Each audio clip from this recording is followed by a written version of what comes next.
This is the first video of a new series that I'm doing that's gonna guide you through the process of writing a rap song from start to finish. My name is ColeMize, and I've been helping rappers perfect their rap skills on this channel for the past 10 years. And for this series, I'm going to be using a Migos inspired instrumental that I produced called TAKEOFF, and I'll be sharing ideas that work specifically well for this beat. So if you want to follow along, you can purchase a license to this instrumental via my beat store, which I posted a link to in the video's description below, along with links to all the tools and resources that I mentioned in this video. Now, the first thing that you need to understand about songwriting is that it's not always done in a linear fashion, meaning we don't always create a song in a particular order, and we also don't always write from beginning to end. And you can approach songwriting in different ways each time.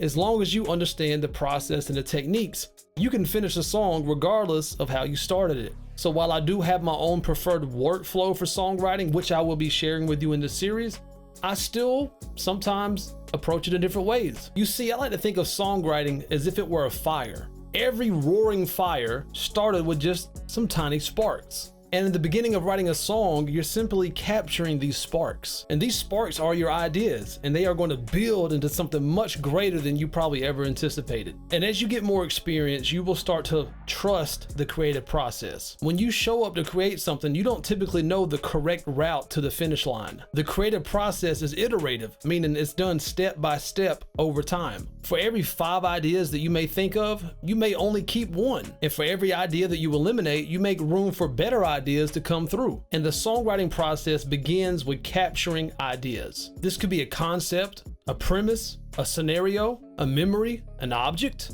a punchline, a rhyme scheme, or even a cadence or a melody. You never know when or why you will get these little moments of inspiration, so always be ready to capture them, write them down, or record them so you don't forget them. With all that being said, here is my favorite approach to beginning the songwriting process. Step number 1, find an instrumental that moves you. You don't always have to write to an instrumental, but I prefer to do so because it prevents me from going back later on to tweak my lyrics to make it flow correctly over the instrumental. Also, instrumentals can help give you ideas of what to write about. I like to find an instrumental that moves me in some type of emotional way. If you're not really feeling the instrumental that you're writing to, then you're basically fighting an uphill battle. It's our job as entertainers to make people feel something with our music. So if we don't feel it, then why should anybody else? So if the instrumental moves you in some type of emotional way, it's going to be much easier for you to come up with ideas. So step 1 is find an instrumental that moves you. Once I find an instrumental that moves me, the next step is to do something I like to refer to as trying on the beat. Shopping for beats is kind of like shopping for clothes.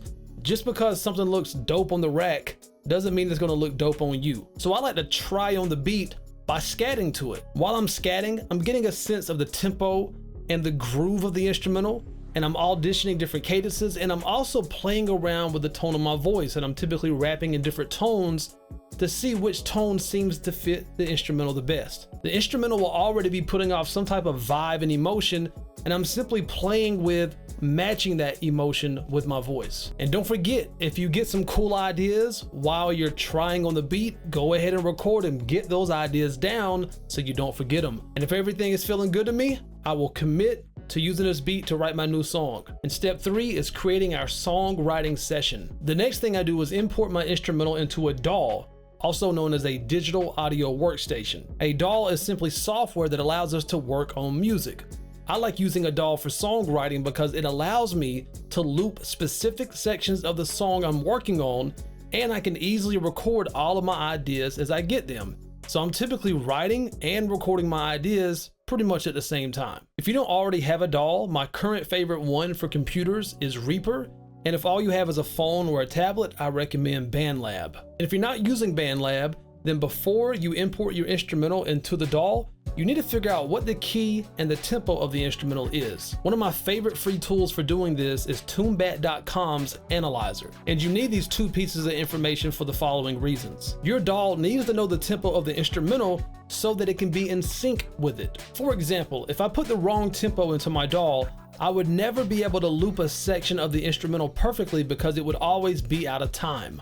For example, listen to this loop.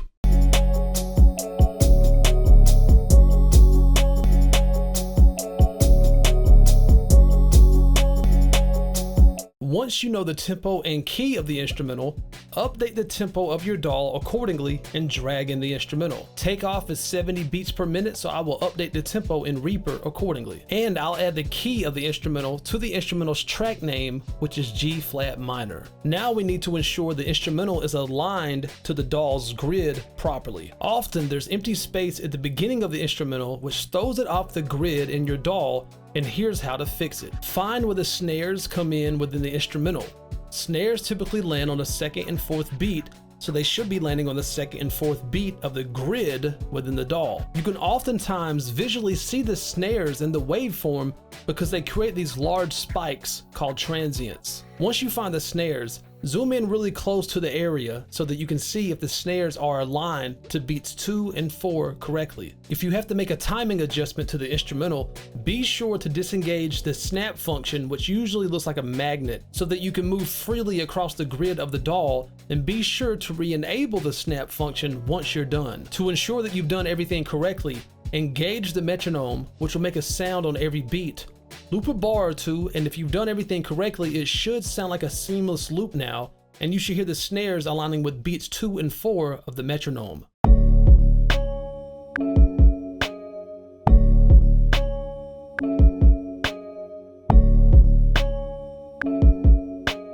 And you need to know the key of the song if you wish to do anything melodic over the instrumental. Every instrumental will be in a specific key, and a key is just a group of specific melodic notes that will sound good together. And when I'm coming up with melodies over instrumentals, I prefer using auto-tune because it allows me to lock my voice into whatever key the instrumental is in, so I don't have to worry about hitting any wrong notes when I'm creating my melodies. For auto-tune, I prefer using Waves Tune Real Time because it sounds great and it's very affordable. And if you want to learn how to use this particular auto-tune plugin, I've already done a video on it, which is in the video description below. And the next thing that I like to do is go ahead and determine the song structure of the instrumental. This way I know where the hooks and the verses are and how many of them there are. And this gives me a clear overall view of exactly what I'm working in within this instrumental. And if you don't know how to determine the song structure of an instrumental, I've already done a video on that as well, called The Quickest Method to Determining Where Your Rap Verse Should Go. The song structure for Takeoff is as follows: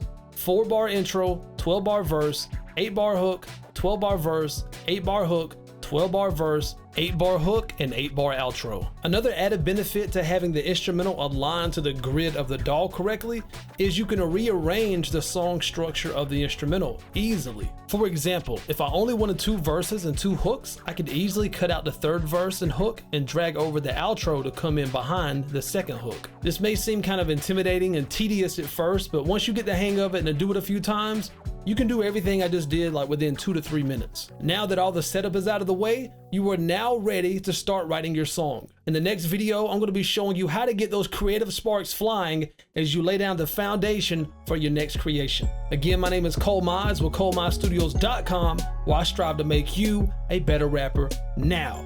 And if you're trying to perfect your rap skills, make sure you get yourself a free copy of my ebook, The #1 Fundamental to Rapping, via the link in the video description below. And subscribe to this channel for more straight to the point, no BS, how to rap video tutorials just like this one. And always remember, when it comes to rapping, there's no rules, there's only techniques. Peace. Hey man, you see that subscribe button right there? Kill it, kill it, kill it, kill it, kill it, kill it, kill it. Oh, and don't forget the bell icon. Kill it, kill it, kill it, kill it, kill it, kill it, kill it. Hey, I know you see that like button, right? Kill it, kill it, kill it, kill it, kill it, kill it, kill it. And look at yourself in the mirror and tell yourself, today I'm going